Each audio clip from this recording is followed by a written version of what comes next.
இப்போது சமீபத்தில் நம்ம கண்ணெதிர இருக்கிற எக்ஸாம்பிள்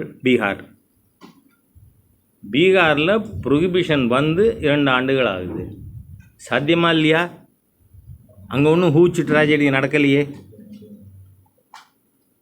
இங்கே தமிழ்நாட்டில் சாராயம் இருக்கும் பொழுதே கள்ளச்சாராயம் விஷச்சாராயத்துக்கு மக்கள் ஏன் போகணும்? நீங்கள் குஜராத்தை பற்றி பேசுகிறாங்க சில அறிவெளிகள். என்ன நான் கேட்குறேன், குஜராத்தில் டோட்டல் ப்ரொஹிபிஷன் இஸ் தேர். அதனால் 4 வருஷத்தில் 5 வருஷத்தில் எப்போயாவது ஒரு சம்பவம் நடக்கலாம். தமிழ்நாட்டில் நீங்கள் தான் அதுவும் இந்த வருஷம் 1743 கோடி அதிகமாக மக்கள்கிட்டேருந்து பறிச்சிருக்கீங்களே. அவங்க சொல்கிறாங்க அது சாராய வருமானம்னு. நான் சொல்கிறேன் மக்கள்கிட்டேருந்து அடித்து பறித்தது. நேற்று ஒரு குழந்தை அப்பா அம்மா 2 பேரும் செத்து போயிட்டு அவங்களுக்கு கொல்லி போட்டுட்டு வந்தால் அந்த குழந்தை சொல்லுது, தயவு பண்ணி சாராயத்தை தடை பண்ணுங்கன்னு. இதெல்லாம் முதலமைச்சருக்கு தெரியாதா? அது மாத்திரம் இல்லை, அவங்க சகோதரி தூத்துக்குடி எம்பி அவங்க என்ன சொன்னாங்க, இந்தியாவிலேயே திருப்பியும் அழுத்தி சொல்கிறாங்க, இந்தியாவிலேயே இளம் விதவைகள் அதிகமாக இருப்பது தமிழ்நாட்டில். அதுக்கு காரணம் டாஸ்மாக். அதனால் நாங்கள் வந்தால் டாஸ்மாக்கை உடனே மூடுவோம் அப்படின்னு 16 இதே கவிஞர் கனிமொழி பேசினாங்களா இல்லையா? இன்றைக்கி ஹிந்து பேப்பரில் ஒரு ரிப்போர்ட் வந்திருக்கு. அவங்க 495 விதவைகளோட பேக்ரவுண்டு என்ன காரணம், அவங்க என்ன நிலைமை அப்படிங்கிறத பற்றி ஆராய்ச்சி நடத்தி ரிப்போர்ட் கொடுத்துருக்காங்க. அதில் 495 நபர்களில் 188 பேர் விதவையானதுக்கு காரணம் குடி. நான் கோட் பண்ணுறது பிஜேபி மேகசின் இல்லை. என்ன அதில் 495க்கு 188 பேர் விதவையானதுக்கு காரணம் குடி. இதனால் நீங்கள் தட் மீன்ஸ் மோர் தேன் 40%. அப்போது அவ்வளவு தூரம் தமிழ்நாட்டில் குடும்பங்கள் சீரழிந்து அவருடைய சோஷியல் எக்கனாமிக் சூழ்நிலை எவ்வளவு தூரம் கெட்டு போயிருக்கு. இது இந்த 45,000 கோடியை விட அதிகங்கிறேன்னா the social impact, economic impact, இதெல்லாம் ஒரு முதலமைச்சருக்கு உரைக்க வேண்டாமான்னு கேட்குறேன்னா. சட்டமன்றத்தை திருப்பி 40 இது போட்டுருக்கீங்க. What about this? இன்றைக்கி வந்திருக்கிற ரிப்போர்ட்டு, அதுவும் அது டிஎம்கேக்கு ரொம்ப சாதகமான ஒரு ஊடகம், அதில் இந்த ரிப்போர்ட் வந்திருக்கு.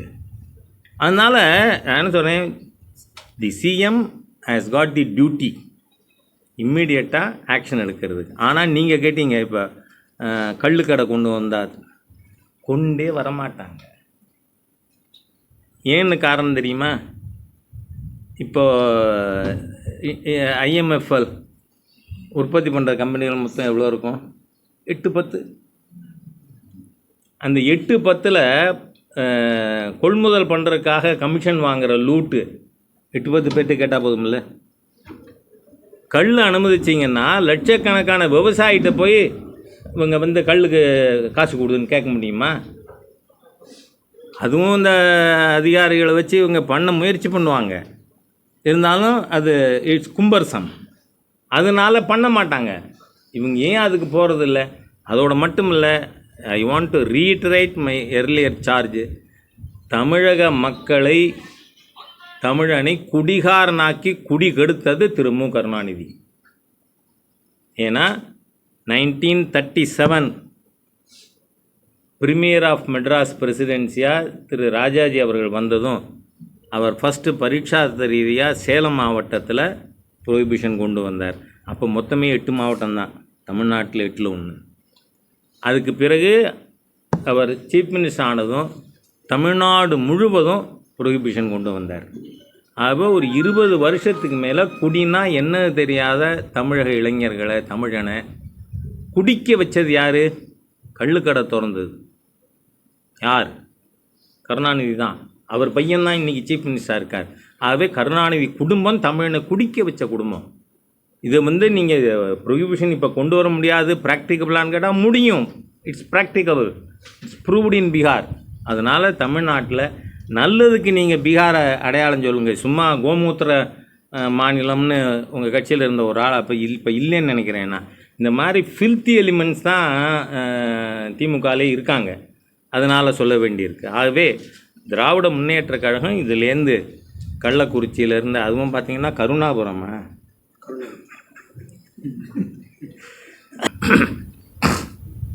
சார் பாஜகவில் வந்து இப்போ ஜாதி பாகுபாடு பார்க்கப்படுறதா நீக்கப்பட்ட சூரிய சிவா சொல்லியிருக்காரு. இங்கே பாருங்கள், இந்த மாதிரியா அன்வொர்த்தி எலிமெண்ட்ஸை பற்றி தயவு பண்ணி என்கிட்ட கேட்காதீங்க. என்ன ஜாதி பாகுபாடு இருக்குது சார்? இங்கே தமிழ்நாட்டில் டாக்டர் கிருபாநிதி அவர்கள் தலைவராக இருந்திருக்கார். அவர் பட்டியல் சமுதாயம் இல்லையா?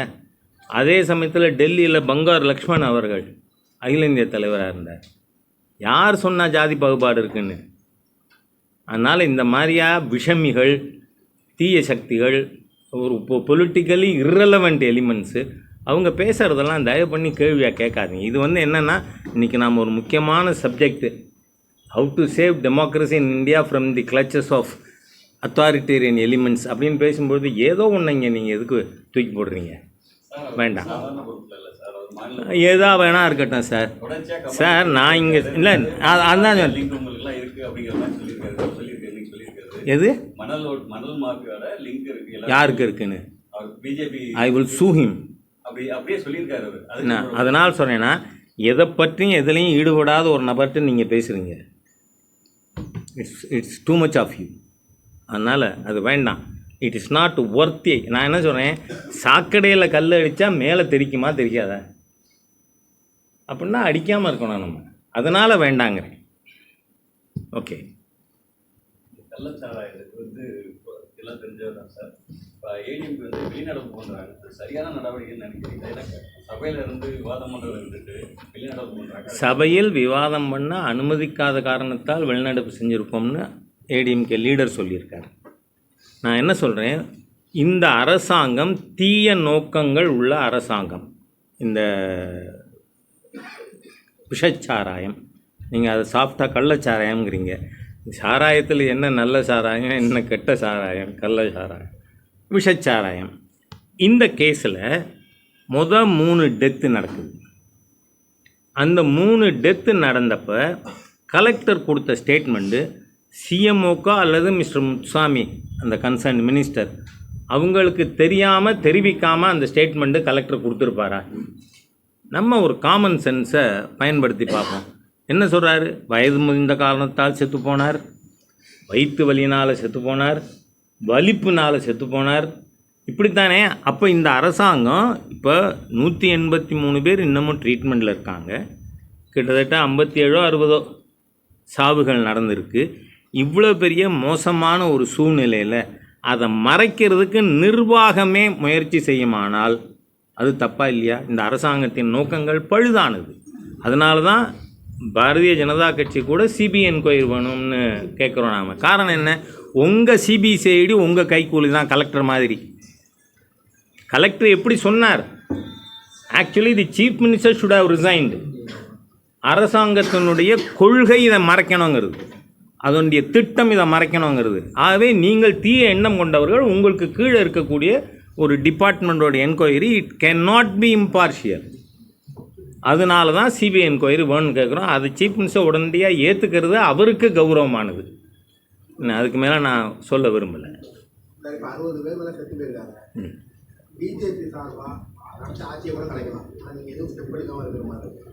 நீங்கள் எஸ்ஆர் பொம்மை கேஸுக்கு அப்புறம் நீங்கள் ஏதோ பேசுங்கிறதுக்கு I don't know which media you belong to. SR Bommai கேஸுக்கு அப்புறம் கவர்மெண்ட்ஸை ரிமூவ் பண்ணோன்னா so much procedure is there. அதனால் நீங்கள் அதுக்கப்புறமே அந்த கேஸுக்கு அப்புறம் மாநில அரசுகள் நீக்கப்பட்டதுங்கிறது ரொம்ப குறைவு. அதனால் நான் என்ன சொல்கிறேன், மிக கடுமையான அந்த அளவுக்கு போகிறதுக்கு, ஏன்னா ஒரு Delhi chief minister known corrupt person, நம்ம அதையே கூட நீக்கலை. காரணம் என்னென்னா, நாம் இதை அரசியல் ஆயுதமாக பயன்படுத்த விரும்பலை. அதனால் முதலமைச்சரே நேர்மையாக பேசணும். சட்டமன்றத்தில் திருப்பியும் டாமிங் அபவுட் 40 out of 40. எங்க 60 பேர் செத்து போயிருக்கான், அதை பற்றி கவலை இல்லை. அது எதிர்கட்சிகளை பேச விட மாட்டேங்கிறீங்க. ஏன் ஃப்ரீ அண்ட் ஃப்ராங்க் டிஸ்கஷன் இருந்தால் முதலமைச்சருக்கு என்ன பயம்? அது மட்டும் இல்லை, நீங்கள் சாதாரண விஷயம், நீங்கள் எல்லோரும் பிஜேபியோட தொடர்பு இருக்கிறவங்க தான். பிஜேபியோட ஆர்ப்பாட்டம் முந்தான அனுமதிச்சிருந்தா என்ன குடிமொழி போயிடும்? ஏன் நாங்கள் பேசக்கூடாது? சரி, நீங்கள் வந்து அந்த ஆர்ப்பாட்டத்தில் பேச விடாமல் தடுத்துட்டீங்க. இப்போ தான் சோஷியல் மீடியா இருக்குது, ஒன்றும் இல்லை, விக்கிரவாண்டி தேர்தல் நடப்பில் இருக்குது. வீடு வீடாக வாட்ஸ்அப்பில் நேரடியாக இந்த கொலகார கட்சி, இந்த திமுக இதை தேர்ந்தெடுக்காதீங்கன்னு கேட்குறதுக்கு பிஜேபிக்கு ரைட்டு இருக்கா இல்லையா?